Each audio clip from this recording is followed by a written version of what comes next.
Hello everyone and welcome to my channel. Today I will be talking about hybrid brain theory, and I will also be adding a story of mine. I am just going to call the name of the story Strange Land, as this is sort of how I perceive the world from a perspective of living on the streets without a home. So far there is only so much research dedicated to the hybrid brain theory. The information I have found on the subject so far is that there are three kinds of brains that neurologists have studied. Based on the studies that I have found, the three kinds of brains and any person can own are female, male, and hybrid. I should probably tell you that although they are labeled as a male or a female or a hybrid, there is no link found that is claiming a female brain goes in a female or that a male brain goes in a male. Now, that the purpose of labeling a female brain is to point out persons who primarily use the right side of their brain, and the male brain is used primarily to point out people who use the left side of their brain. Whereas the hybrid brains tend to have a somewhat equal amount of electricity distributed to both sides of their brain. Also, the hybrid brains found in less persons, the male or female brain, I also found information that no matter what type you are, it is the same amount of electricity being distributed to your head, or the same amount of electricity that exists inside your head. To be clear about this, yes, how the scientists observe the active parts of our brain is using technology that can see the electricity, or in other words, the parts of our brain that appear active. And I really should tell you that I am left with questions about this subject, such as the duration of their images that they can receive from the technology that the scientists are using to conduct this experiment. My own thoughts is if maybe it is just most, if not all, of our entire brain, and therefore the results of testing are simply reliant on where the brain's electricity was at the time that the test subjects were having their brains scanned. I feel like it is also important to note that the electricity that is in your body is not the same type of electricity that you find in a car battery or any other object. Basically, do not go trying to pump more electricity into your body, as this will do nothing to you beyond causing electric shock, which is very dangerous, and you probably know that already if you have ever tried sticking your finger into an outlet or have been electrically shocked by another object. We also know, or at least you should know, the fact that we do have a type of electricity in our bodies, which is how we experience what has caused electric shock. And of course, there is an ancient experiment where you can wear pajamas and rub your feet on the carpet for a few seconds or so, then proceed to poke someone with the tip of your finger to provide a small shock to another individual. So you see, this is us poking each other with our own electricity. Personally, I can go nuts forever with this concept when I wonder if our personal electricity has a way of lingering off of us into the air and sort of poking others around us slightly. I might use Pokemon as an example. What I am talking about is the way the characters in the Pokemon world create monsters for themselves that they will proceed to have intellectual battles with. The abilities of these monsters range from any psychedelic ability that we possess or imagine we can possess. If you have ever been attracted to another person, you can probably understand how these Pokemon monsters operate in their world. As there is an ability in the Pokemon universe called Attract, this ability causes the individual this move was used on to become infatuated with the user of the Attract ability. The effect that Attract has in the context of Pokemon's world is that it may disable the other monster from using any of its battle moves, So regarding the hybrid brain theory, there is a lot of controversy regarding the claims that these studies are making. This is, of course, because of the impact that it may have on modern culture. And our biggest dilemma is that many people just think, or just disagree that a woman has the ability to think like a man, or that a man can think like a woman. This disagreement will indeed continue to be a problem for us, especially once there is a mention of hybrid brains, as that information can be startling or intimidating to think about. As I hinted towards already, these hybrid brain studies are not 100% conclusive. So for all I know, the electricity in us simply is moved around to different areas of our own brain based on the activities we are choosing to participate in, and then our environment. In my own opinion, we are all born with basically the same brain usually. We then proceed to adapt our brain to function in a way that is best suited for our environment and atmosphere that we want to create. Something that is especially noticed in our early development, it is that a singled out individual does not get full control over this electricity distribution. However, as we learn lessons from other people around us, we gain information over time that in return does provide us with the power to gain some control over our own environment, and even more control over our own atmosphere. For most, the testament to adulthood is controlling our own moods as much as possible, as controlling our moods does impact the environment we are placed in, especially having impact on others' feelings and just others around us in general. Not that the idea is actually anything to do with power or control, but to resist as much as possible how much we affect each other. Unless the individuals are directly inviting each other to share personal thoughts or feelings with another person, without these provisions comes the problem of infecting each other with harassment. The really tricky part for any of us who act as a community is acknowledging that we are passing feelings onto another person inherently. So another part of our testament to adulthood is not ever retaliating to others unless we are doing so with good intentions, or unless they're doing something wrong, of course. In other words, if it is not purely good intentions, assume that your own intentions for them will be bad ones for the person that you are targeting.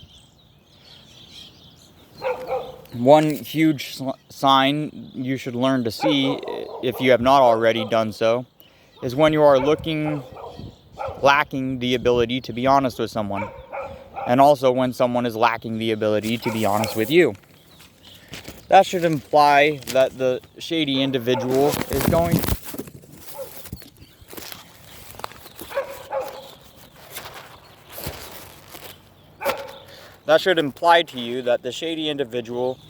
to be bad for you, or you will be bad for them. Regardless of how you feel about it, children, on the other hand, are still learning many things and skills to provide them with abilities to protect themselves from others, as well as learning to trust others with far more freedom than we can as adults, as they are kept under close watch by their elders and have a system that is designed to cater for the children and protect them. One empirical method that most people are utilizing these days in modern times that are robots and machines designed by a person or persons to alter their mood or atmosphere. This mood-altering substance does change the environment around you, even if it is only purely artificial. To provide you with an example, I will be using myself in a situation that is common for most persons and how I use machines and robots to intentionally alter my mood. The example I am using is coming home from a long day's work, especially after continued long hours of work prior to the previous day or previous days, and therefore already tired. My mood is to be described as slumpy, dragged down, or for lack of a better word, grumpy. Meanwhile, my own brain simply does not want to rest. It is as if there is an on work and off work mode that my brain will require me to fundamentally function.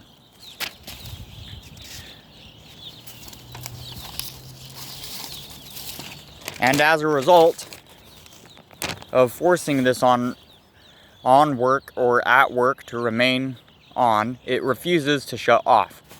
I like to call it on and describe it as sort of a power switch in my head, like a switch we use to turn the light bulb on and off. And yes, this does imply that brain can get stuck on off and off as well. To continue talking about on and on for now, one solution that I have found that does not require another person to directly interact with you is to utilize television, a computer, or music, etc., to relax your on switch enough to then turn it off. I would do this with relaxing messages that are typically referred to as calming, relaxing, or soothing, such as slow-paced music that is less stimulating than I would listen to, or less stimulating than what was at my work environment. In order to increase my drive for completing tasks, my experience of doing this, that I am a little uncomfortable receiving the relaxing messages at first, as the on and on brain persists. In a matter of seconds, or in some cases hours, my brain will acclimate to the less stimulating atmosphere compared to the atmosphere that was at my job. And pretty much as soon as I am comfortable in the atmosphere that I'm creating using a robot or machine, I am more than ready to sleep, and that is just what I do. I sleep comfortably through the night. Just as well if I am feeling too tired to go to work the next day. Personally, I will create an atmosphere that is more stimulating than the atmosphere that I go to work in. And this does prepare me to work, as in I will genuinely desire to begin working before I go do my job. Now, attempting to slow down my environment before bed on my own, without any outside source, proves to be very difficult for me. As I attempted things like yoga and meditations of sorts, well, it is as if I was experiencing the same discomfort of altering my own on and on to off, only without an outside source. Only without an outside source, it comes with sort of having to battle my own on and on, while all I have to battle that with, while on and on is still going. That's it. You're trying to target off with on, and it's on still. Or in better terms, I simply just cannot normally access off while the on and on mode is on. Thus my creation, or our creation, of the term to begin with. This is not to say you cannot eventually or easily turn off at will. It is, however, noticeable to me that others do definitely experience problems with on and on as well. In my opinion, if what you are doing is simply just running your on and on to complete exhaustion to turn it off, you are doing so in a very unhealthy manner compared to my method that I just described to you. Just attempting something like meditation to do this, your issue is probably going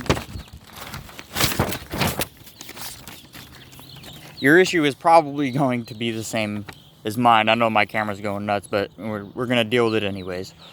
When you just cannot get yourself to remain still long enough, I blame this on discomfort that really does come along with jamming your on and on switch to on mode like that, and then having to unjam it. And this is really something you must do in order to refrain from devastating effects to your brain when life becomes this demanding. Believe it or not, for you to not be making a change from on to off in your daily life will in fact hinder you and harm you in many ways, including life-threatening ways. I know that you just might have the thought to intentionally devastate your brain in an effort to reduce your thinking, imagining a world that will assist you with on and on, but it actually will not. My point is that your thoughts taking longer and longer to process and reducing information that you can absorb does not empirically reduce stress of any kind. It is in fact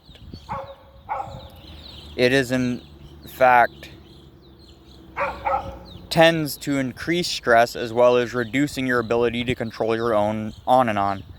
So to describe this difficulty I have of self-inducing an off to my on and on, it seems to me that it is like trying to read myself a bedtime story before going to bed, in which case I remain using the on and on to tell the story rather than assisting me to on and then off. One final point I would like to make today, and the most important one that I hope you take with you today, is that if you are using media purely for recreational purposes, you probably want to monitor the way that the media you are using affects your mood. That is so that if you are having negative experiences regularly, what you should do is seek different media or activities that improve your day-to-day life. as in your experience of life. That is as far as I'm going to go with this stuff today. Please like if you liked anything about my video. You may also subscribe if you want to see more content, and feel free to leave a comment in the comment section below. Thank you so much for your support.